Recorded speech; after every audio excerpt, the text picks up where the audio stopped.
Vu de l'extérieur, le Parlement européen c'est tout beau et tout rond. Mais ce décor cache une machine complexe qui peut parfois sembler incompréhensible. Pas de panique, tentons de clarifier tout ça. L'organisation du Parlement ressemble un peu à une pyramide. Au sommet, le président.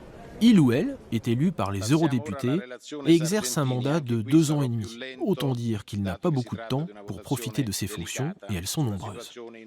D'abord, il lui faut un costume impeccable. Normal, c'est lui qui représente le Parlement à l'étranger. C'est aussi lui qui veille au respect des règles du Parlement et gare à ceux qui ne se tiennent pas à carreau.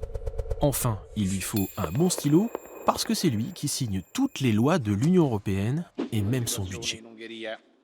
On trouve ensuite les députés européens. Ils ne sont pas rassemblés par nationalité, mais par groupe politique.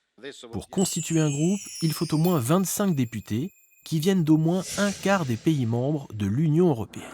L'idée, que tous les courants politiques puissent être représentés, la gauche, la droite ou les verts.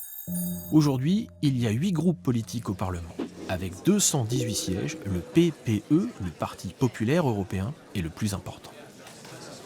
Évidemment, ce n'est pas au moment où les députés se réunissent à Strasbourg qu'ils se mettent au travail. Vu le nombre de sujets compliqués dont ils doivent s'occuper, tout ça est préparé à l'avance. C'est le rôle des commissions parlementaires. Il y en a 20. Elles sont basées à Bruxelles et chacune s'occupe d'un domaine bien précis, pêche, agriculture, sécurité ou éducation.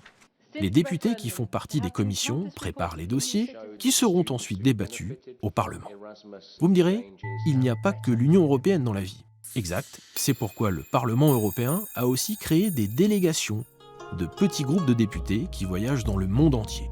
Objectif, entretenir des relations avec les pays qui ne sont pas membres de l'UE et promouvoir les valeurs de l'Europe à l'étranger.